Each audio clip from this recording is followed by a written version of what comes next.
Ezekiel chapter 5, verse 5 says, I have set Jerusalem in the midst of the nations and the countries all around her. Here we are in the heart of Jerusalem. The prophet Zechariah said, he who touches Jerusalem touches the apple of God's eye. That means Jerusalem is a very special place. God has his eye on this city, a fact that's evident historically in the Tower of David Museum of the history of Jerusalem inside the Jaffa Gate. The spiritual centrality of this city goes back to the time of Abraham when the patriarch presented its mysterious king with a tithe of all. Melchizedek, king of Salem or Shalem, came and met Abram here in the city of Jerusalem. He brought to him bread and wine and blessed him.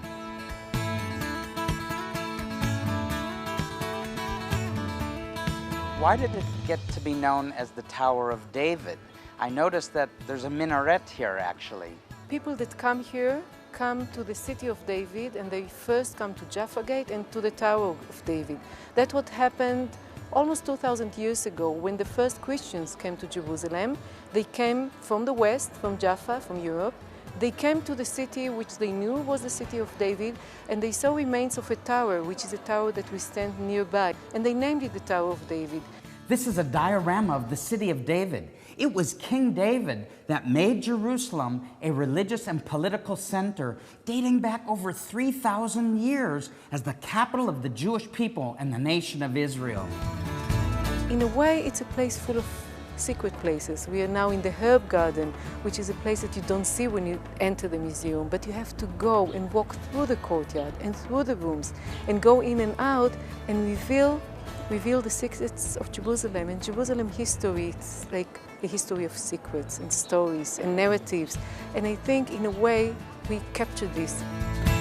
During the reign of King Hezekiah, this is the time period of the prophet Isaiah, king son of a crab from Assyria, actually Sennacherib, he laid siege to Jerusalem. But King Hezekiah prayed and fasted to God, and God answered his prayers and lifted the siege of Jerusalem. Going up to the roof, see Jerusalem 360 degrees that you cannot see anywhere else, and then go through the history, both in the courtyard and in the museum, and then go to the city and explore it. I think it's a must place to visit. We're atop Fazael's tower, the remains of the magnificent structure built by King Herod in honor of his brother who died in Parthia. This was actually one of 3 towers built by the Judean monarch at the strategic western entrance to Jerusalem. These grandiose towers also protected Herod's palace, which stood to the south of Jaffa Gate in what is today the police station and the Armenian quarter. People used to go to the temple to pray from the Hulda gates, which are right there, and they used to come here either for business or for other purposes because many things happened up in the mountain. So this is a very good example of how we can show how life in Jerusalem was in the Second Temple, because in the museum we tell about life, we don't tell about stones. People lived here, and we try to tell people how people lived here. The walls are alive with the sound of music.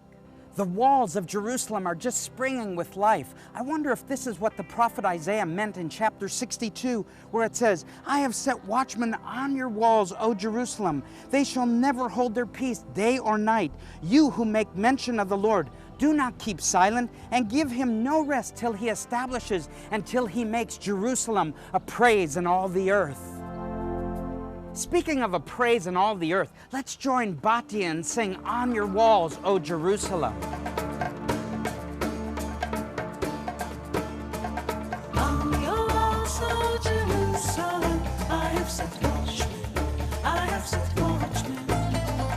On your walls, O Jerusalem, who shall never hold their peace. Day or night, day or night, day or night, I have set watchmen on your walls. Day or night, day or night, day or night, day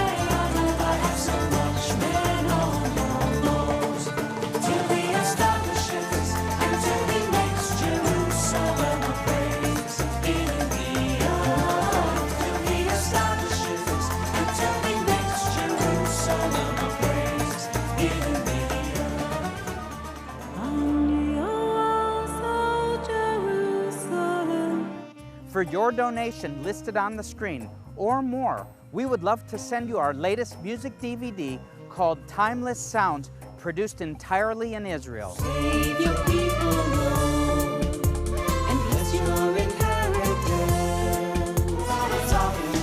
Come to deliver.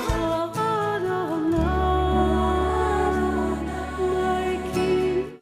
Unfortunately, we don't have the time to take you to all the Tower of David Museum exhibition halls with dioramas illustrating not only biblical through Roman eras, but also the Islamic, Crusader, Ottoman, and British Mandate periods.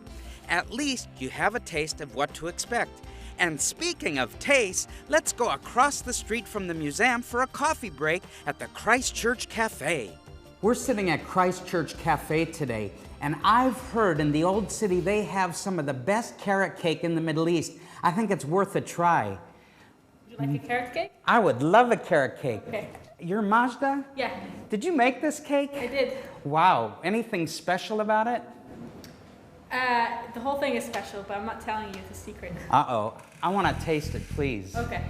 And don't forget the coffee also. Okay. Wow, that looks special. Enjoy. Thank you. You know, this is becoming world known. Yes, people come. They always come here and they ask for the carrot cake.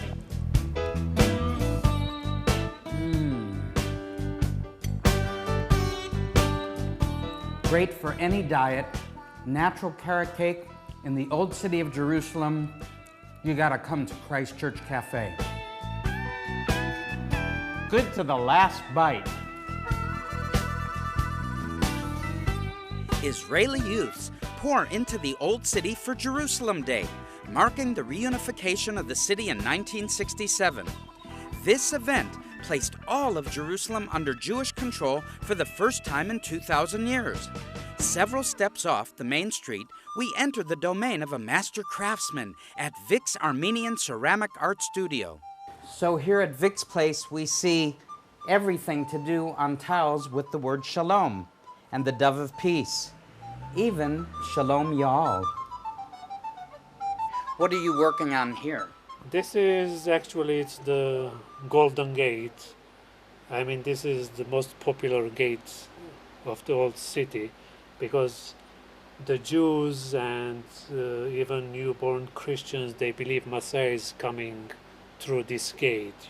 But these are double firing. This is different kind of workmanship. In order to get this artistic, colors and the effects, I fire twice. I have this beautiful piece there. Everybody loves it. The broken Jerusalem. This is symbolic. Wow. As underneath it says, symbolizes the uncertain situation that prevails. So by leaving the Golden Gate intact, there is still a ray of hope. Maybe that's the true meaning of peace, shalom, salam. There is still a ray of hope at the Golden Gate. I hope, but at the same time, I'm not optimistic, But, or even if it's 1% hope, still, it's a hope,